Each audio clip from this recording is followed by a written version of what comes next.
Number 1. Duster coats. Duster coats emerged in the late 19th century, primarily among horse riders and cowboys in the American West. Made from lightweight fabrics, these long coats were often unlined and reached down to the ankles. The design featured a loose fit and sometimes included a cape to protect the rider's shoulders from dust and debris. Their practicality made them essential for long rides in dusty conditions, and they became iconic symbols of cowboy attire. Duster coats also reflected the rugged lifestyle of the American frontier, as they were often associated with adventure, exploration, and the spirit of the West. The rise of the automobile in the early 20th century significantly reduced the need for duster coats, as people no longer traveled long distances on horseback. As transportation methods evolved, fashion also shifted towards more fitted and tailored garments suitable for urban lifestyles. By the mid 20th century, duster coats had largely faded from everyday wear, becoming more of a nostalgic symbol of the cowboy era. Today, while they are sometimes seen in retro or vintage styles, they are not commonly worn in daily life, except in specific contexts like Western themed events or movies. Number 2. Petticoats. Petticoats were a staple in women's fashion from the 18th century through the mid 20th century. These voluminous undergarments were worn beneath skirts and dresses to create shape and fullness, often made of layers of fabric. Petticoats could be crafted from cotton, linen, or silk, sometimes embellished with lace or embroidery.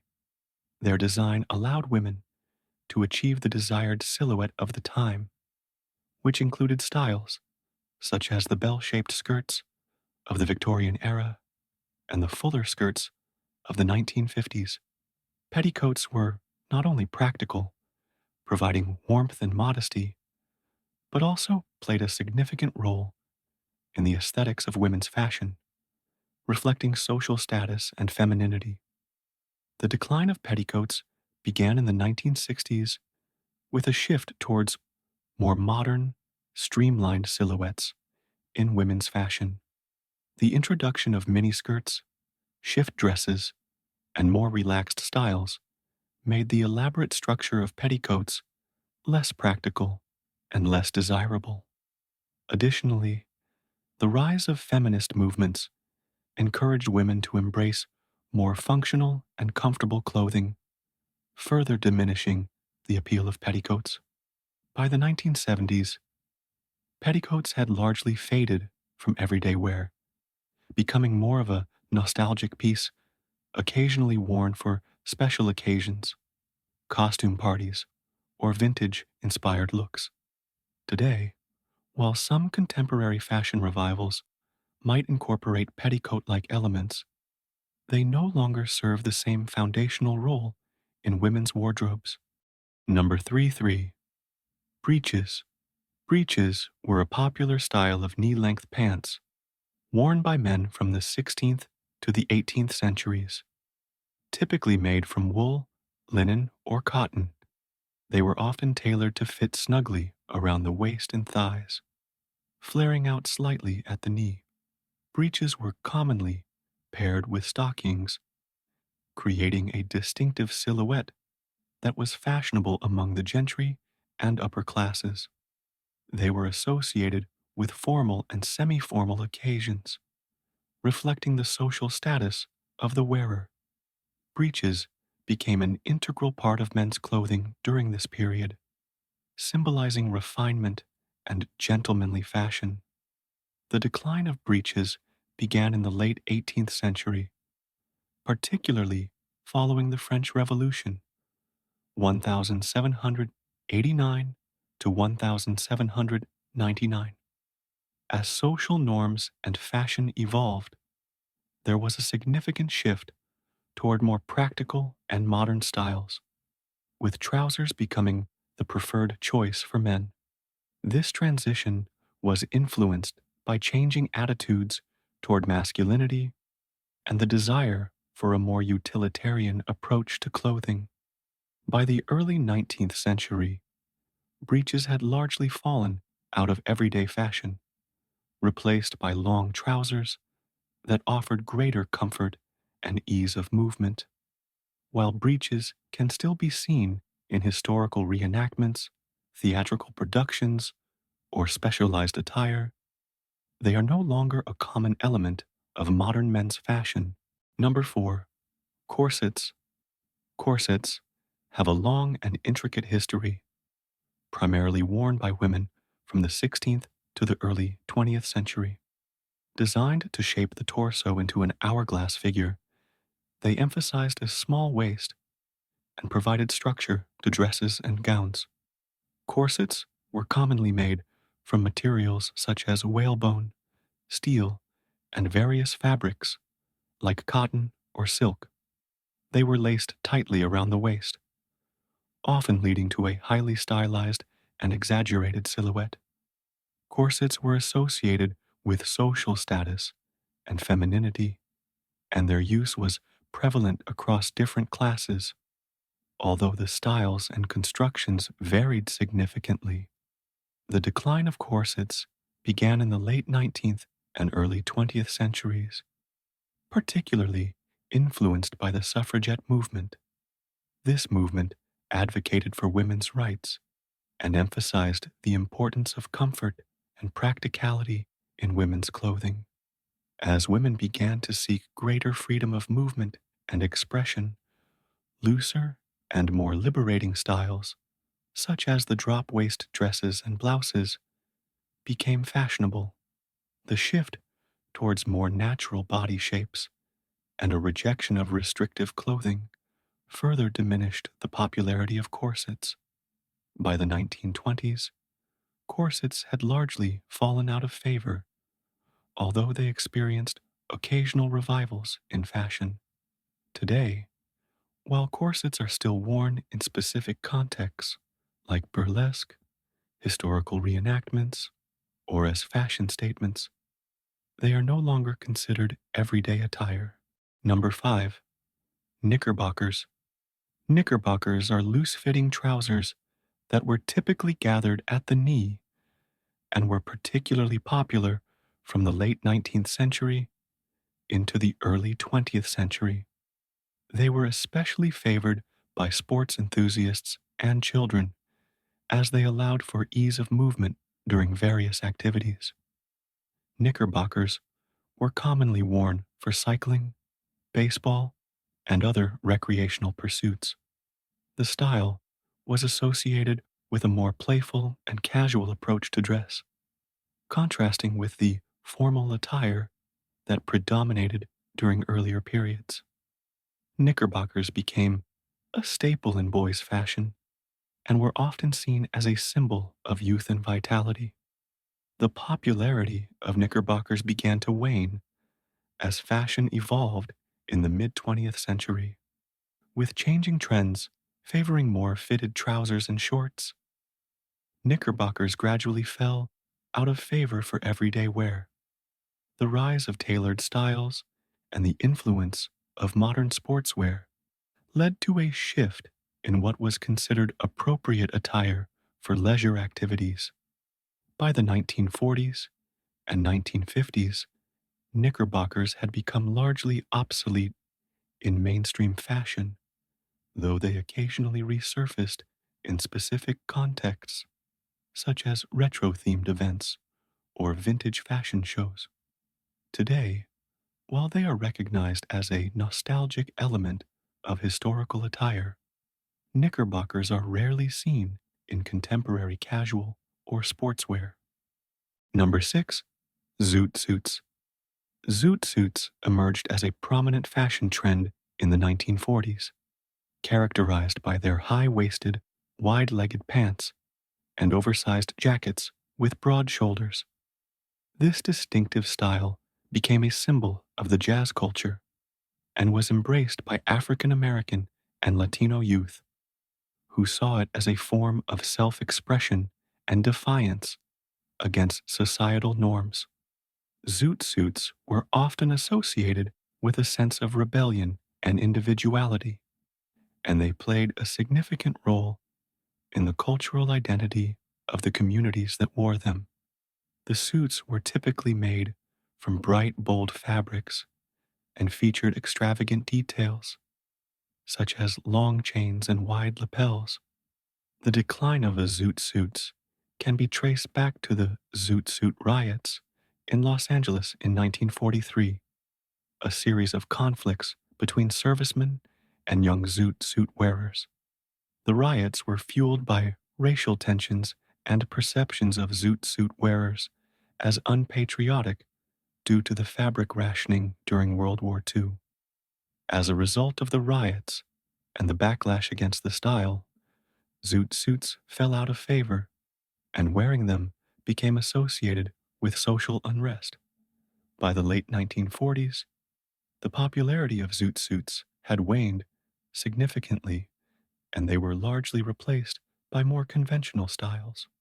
While zoot suits have been revisited in fashion over the years, especially in retro contexts, their original cultural significance has faded, and they are now primarily viewed as a historical fashion statement. Number 7. Pioneer dresses. Historical significance. Pioneer dresses were emblematic of the 19th century westward expansion in the United States, primarily worn by women who accompanied their families to settle in new territories. These dresses were crafted from simple, durable fabrics such as cotton and wool, suitable for the demanding lifestyle of early settlers, characterized by long sleeves, high necklines, and full skirts. The designs often featured modest embellishments, reflecting the practical needs of life on the frontier. These garments symbolized resilience, resourcefulness, and the significant role women played in shaping American society during this transformative period. As the United States moved into the late 19th and early 20th centuries, the influence of industrialization and urbanization brought about significant changes in fashion. The advent of mass production and the rise of new, more cosmopolitan styles led to a decline in the everyday use of pioneer dresses. Women's fashion began to adopt more tailored silhouettes and fabrics, which reflected contemporary tastes and lifestyles. By the early 20th century, pioneer dresses had largely faded from common wear, becoming symbols of a bygone era rather than practical attire. Today, they are often associated with historical reenactments, museum exhibits, and cultural heritage celebrations, serving as a reminder of the pioneer's legacy in American history. Number 8. Frock coats. Frock coats were an essential element of 19th century men's fashion, typically knee length and characterized by a fitted silhouette, broad lapels, and often a waist seam. These coats were commonly made from high quality fabrics, reflecting the wearer's social status. Frock coats were associated with formal wear and were favored by gentlemen, politicians, and members of the upper class during this era. They symbolized sophistication and were worn for various occasions, including formal events, business meetings, and social gatherings. Their design allowed for ease of movement, making them practical for everyday wear while still maintaining a polished appearance. As the 20th century approached, societal norms and fashion preferences began to shift towards more relaxed and practical styles. The sack suit, characterized by a looser fit and a more casual aesthetic, became increasingly popular among men. This trend marked the decline of the frock coat, which was gradually seen as outdated and formal. By the early 20th century, frock coats had largely disappeared from everyday attire, though they continue to be worn for special occasions and ceremonial events. Today, frock coats are often associated with historical depictions, costume events, and formal occasions, serving as a reminder of the elegance and complexity of 19th century men's fashion. Number 9. Bonnets. Bonnets were a prominent accessory for women and children during the 18th and 19th centuries, primarily designed to shield the face and neck from the sun. These garments were crafted from various materials, including straw, cotton, and silk, and were often adorned with decorative elements such as ribbons, flowers, and lace.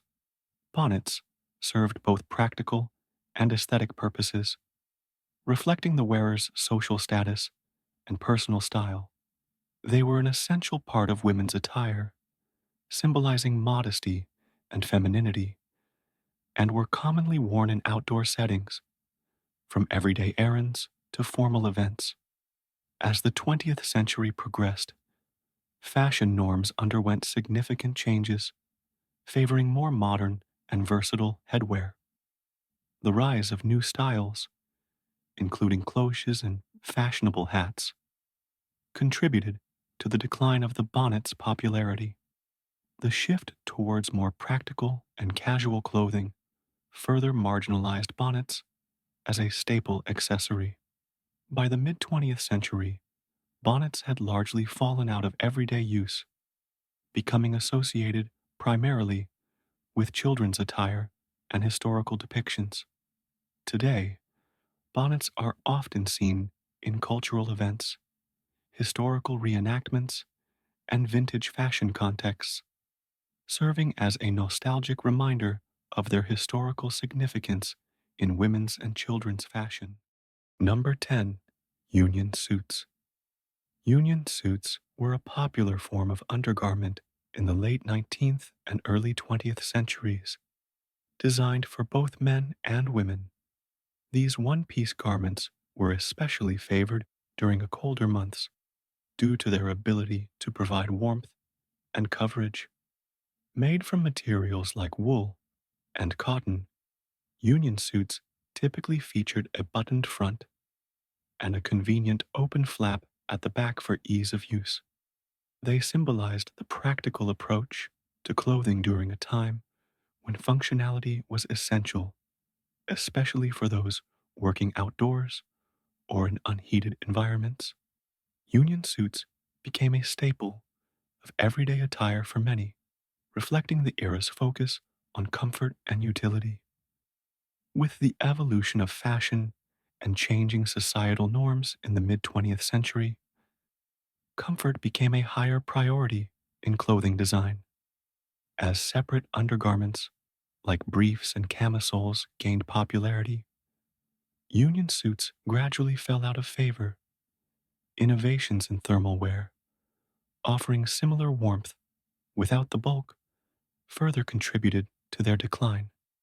By the latter half of the 20th century, union suits had largely disappeared from mainstream fashion, becoming associated with nostalgia and vintage attire. Today, they are often viewed as a historical artifact, occasionally making appearances in retro-themed events or as humorous costume pieces, reminding us of their once significant role in everyday life.